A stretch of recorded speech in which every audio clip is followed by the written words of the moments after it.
मुसलमानों ने एक साथ आगे बढ़कर रोमन लश्कर को जकड़ लिया और फिर उन्हें बुरी तरह तोड़ दिया। लेकिन इतनी बड़ी जीत के बावजूद मुसलमान अभी भी शहर के अंदर दाखिल न हो सके। आखिर एक दिन हजरत जुबैर बिन अवाम तंग आकर उन्होंने एक बेहद खतरनाक फैसला किया। रात के अंधेरे में बस चंद बहादुर साथियों को लेकर वो चुपचाप शहर के दीवार पर चढ़े और अंदर दाखिल हो गए।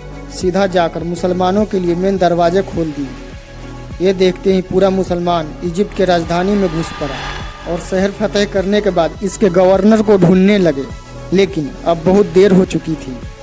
रोमन गवर्नर पहले ही शहर छोड़कर मिस्र के सबसे अमीर शहर अलेक्जेंड्रिया की तरफ भाग चुका था। तो अमर बिन आस रज़ियल्लाहु अन्हा ने भी अपनी पूरी फौज को अलेक्जेंड्रिया की तरफ बढ़ने का हुक्म दे दिया।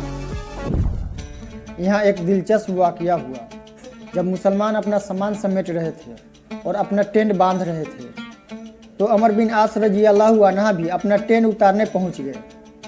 लेकिन जैसे ही उन्होंने अंदर झांका, उन्होंने देखा कि एक कबूतर ने घोंसला बना लिया है और उनके छोटे छोटे बच्चे भी वहीं थे। ये देखकर हजरत अमर बिन आस उस कबूतर के घर को बचाने के लिए अपना टेंट वहीं पे छोड़ दिया। ये टेंट बाद में एक बड़ी निशानी बन गई। जैसे जैसे वक्त गुजरता गया, मुसलमान उसी टेंट के आसपास अपना घर बसाना शुरू कर दिया और धीरे धीरे ये जगह नई आबादी में बदल गई। अरबी में टेंट को फुस्ताद कहा जाता है और आगे चलकर इसी कबूतर वाली टेंट की वजह से इजिप्ट के राजधानी का नाम भी फुस्ताद पड़ गया।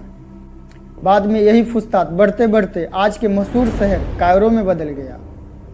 चलिए अपनी कहानी पे वापस आते हैं। रोमन फौज के पहुंचने के थोड़ी ही देर बाद मुसलमान भी अलेक्जेंड्रिया की तरफ पहुंच गए। लेकिन जैसे ही मुसलमान ने इस शहर को देखा तो दंग रह गया, क्योंकि अलेक्जेंड्रिया कोई आम शहर नहीं था, बल्कि अलेक्जेंडर द ग्रेट के नाम पे बसाई गई दुनिया की सबसे बड़ी और अमीर सिटियों में से एक था। उमर रज़ियल्लाहु अन्हा के पूरे दौरे खिलाफत में इतना बड़ा शहर उन्होंने पहले कभी फतेह नहीं किया। ये शहर दमिश्क और मदियन जैसी सिटियों से भी कहीं ज़्यादा बड़ा था। मुसलमानों ने अलेक्जेंड्रिया पहुंचने के बाद इसे कई बार फतह करने की कोशिश की, लेकिन हर कोशिश नाकाम होती रही। पूरे 6 महीने तक मुसलमान इस शहर के दरवाजे के सामने बेबस बैठे रहे। मुसलमानों को हौसला और तोड़ने के लिए रोमन एम्पायर ने एक बहुत ही बड़ी फौज जंग के लिए तैयार कर दी। अब तो ऐसा लगने लगा था कि शायद अब खलीफा उमर रज़ियल्लाहु अन्हा इजिप्ट को फतेह नहीं कर पाएंगे और मुसलमान की फौज मायूस होकर वापस लौट जाएगी। लेकिन अचानक यहाँ एक मोड़ आया जिसने पूरी सिचुएशन को उलट के रख दिया। अचानक रोमन के राजमहल इस्तांबुल से एक बड़ी खबर आई। रोमन एम्पायर का आखिरी ताकतवर बादशाह हेराक्लियस 30 साल हुकूमत करने के बाद मर गया। उसके मौत के बाद उसका जवान बेटा तख्त पे बैठा। रोमन एम्पायर को उससे बहुत उम्मीदें थी। लोग सोच रहे थे कि शायद यही मुसलमानों से छीनी हुई ताकत वापस ले आएगा। लेकिन तख्त पे बैठे कुछ ही दिनों में एक भयानक मोड़ आया। इस बादशाह के सौतेली माँ ने उसे छुप कर कत्ल कर दिया और अपने बेटे को रोमन एम्पायर का बादशाह बना लिया। लेकिन ये सब देखकर रोमन एम्पायर, जर्नल्स और आम लोगों में गुस्सा भर गया। इस जुल्म ने पूरे रोमन एम्पायर में एक बड़ा सिविल वार छेड़ दिया। हर शहर में रोमन एक दूसरे को मारना शुरू कर दिया। इस खून खराबी की वजह से वो फौज जिसे हेराक्लियस ने मुसलमानों से लड़ने के लिए भेजा था, मजबूर होकर वापस लौट आई। सिविल वार इतना भयानक था कि पूरे रोमन एम्पायर हिल गया। और जब हालात हद तक शांत हुई तो रोमन तख्त पर एक बिल्कुल ही नया बादशाह बैठा मिला। लेकिन प्रॉब्लम यह था कि इस बादशाह की उम्र सिर्फ 11 साल था। अब आप ही सोचिए, जब 11 साल का बच्चा खलीफा उमर जैसी शख्सियत के सामने खड़ा होगा तो उसका अंजाम क्या होगा। मदीना में बैठे खलीफा उमर इस सिविल वार को बहुत ही गौर से देख रहे थे और उन्हें साफ समझ में आ गया कि इजिप्ट को फतेह करने का यही बेहतरीन मौका है। उन्होंने मदीना में एक खास खत लिखे और अपने मैसेंजर को हुक्म दिया, तेजी से एक खत इजिप्ट पहुंचाकर अमर बिन आस के हवाले करो। मैसेंजर दिन रात एक करके पूरी रफ्तार से इजिप्ट जा पहुंचा। अमर बिन आस रज़ियल्लाहु अन्हा ने जैसे ही खत खोला, उसमें खलीफा उमर रज़ियल्लाहु अन्हा का एक बिल्कुल ही साफ हुक्म लिखा हुआ था।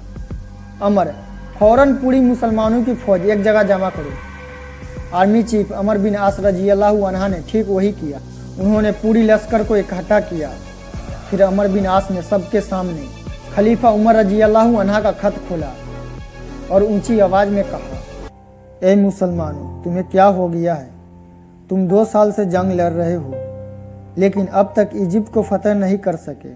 मुझे डर है कि कहीं तुम रसूलुल्लाह सल्लल्लाहु अलैहि वसल्लम की सुन्नत और कुरान की हदीसों को भूल चुके हो, और कहीं ऐसा तो नहीं कि तुम हमारे दुश्मनों की तरह दुनिया की मोहब्बत में खो गए हो। याद रखो, अल्लाह कभी भी उस कौम की मदद नहीं करता जो दिल से कमज़ोर हो जाए। इसीलिए तुम्हारे हौसले मजबूत करने के लिए मैं तुम्हारी तरफ एक नई फौज भेज रहा हूँ। अब उठो, अपने घोड़े तैयार करो, अपनी तलवारें निकालो और रोमन से आखिरी जंग लड़ने के लिए तैयार हो जाओ, ताकि इजिप्ट हमेशा हमेशा के लिए इस्लामी हुकूमत में आ सके। उमर रज़ियल्लाहु अन्हा के खत पढ़ते ही मुसलमानों के दिलों में नया जोश और नई आग भर गई। उसी वक्त खड़े हुए, अपनी तलवारें संभाली और पूरी जोश के साथ अलेक्जेंड्रिया की तरफ बढ़ गए। ये हमला इतना बड़ा था कि रोमन फौज घबरा गई। उनकी दीवारें, उनके दरवाजे, कुछ भी इस हमले को नहीं रोक पाया। रोमन सोल्जर भागने लगे और आखिर मुसलमान पहली बार अलेक्जेंड्रिया के अंदर दाखिल हो गए। अलेक्जेंड्रिया की तबाही जब उसकी गवर्नर साइरस ने अपनी आंखों से देखा तो उसे साफ समझ में आ गया कि 11 साल का बच्चा बादशाह खलीफा उमर का मुकाबला कभी भी नहीं कर सकता। अब लड़ाई का कोई मतलब नहीं बच गया। उसी वक्त उसने अपना कलम उठाया और पूरे इजिप्ट को हजरत उमर बिन खत्ताब रज़ियल्लाहु अन्हा के सामने सरेंडर कर दिया। और इस तरह हजारों साल से फिरौन का कहलाने वाला ये मुल्क आखिर मुसलमानों के हाथ में आ गया। इजिप्ट फतेह होते ही अमर बिन आस रज़ियल्लाहु अन्हा ने सबसे पहला काम किया कि एक तेज तरार मैसेंजर मदीने की तरफ रवाना कर दिए, ताकि खलीफा उमर रज़ियल्लाहु अन्हा को जीत की खबर मिल सके। मैसेंजर पूरी रफ्तार से मदीने पहुंचा और खलीफा उमर रज़ियल्लाहु अन्हा के घर जाने के बजाय वो सीधा मस्जिद नबवी चला गया। जब हजरत उमर रज़ियल्लाहु अन्हा की इसकी खबर मिली तो तुरंत मस्जिद नबवी पहुंचे। वहाँ मैसेंजर ने उनके सामने इजिप्ट के पूरे फतह की कहानी सुनाई। ये सुनते ही उमर रज़ियल्लाहु अन्हा ज़मीन पे गिर पड़े और सजदे करके अल्लाह का शुक्र अदा किया। और फिर उन्होंने पूरी मदीने के लोगों का जमा किए और सबके सामने इजिप्ट के फतह की कहानी सुनाई। लेकिन फिर अमर बिन आस रज़ियल्लाहु अन्हा ने खलीफा उमर से एक इजाज़त मांगी कि अब वक्त आ चुका है कि मुसलमान अपनी पहली नेवी तैयार करें। लेकिन उमर रज़ियल्लाहु अन्हा इस बात की इजाज़त नहीं दी, क्योंकि असल बात यह थी, अरब के लोग हमेशा रेगिस्तान में रहने वाले थे और उन्हें समुंदर और जहाज़ों का कोई तजुर्बा नहीं था। और उनके मुकाबले में रोमन समुद्री जंग के चैंपियन थे।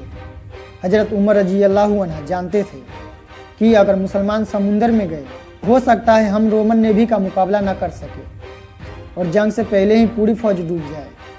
इसीलिए अमर बिन आस नेवी का प्लान छोड़कर सीधा अफ्रीका की तरफ बढ़े। वहीं से उनके जंग का सिलसिला तेजी से आगे बढ़ता गया।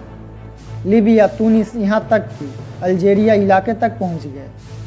आखिर उमर रज़ियल्लाहु अन्हा ने एक खत भेजा, अब बस करो अमर, हमारी खिलाफत बहुत दूर तक फैल चुकी है, अब इसे यहीं रोक दो, अब इससे आगे बढ़ने की इजाज़त नहीं। अमर बिन आस रज़ियल्लाहु अन्हा ने फ़ौरन जंग रोक दी। उन्होंने पूरी फौज को इकट्ठा किए और लंबा सफ़र तय करते हुए वापस इजिप्ट लौट आए। यहीं से इजिप्ट में एक नया सफ़र शुरुआत हुई और फिरौन का मुल्क हमेशा के लिए इस्लामी दुनिया का हिस्सा बन गया। सब्सक्राइब।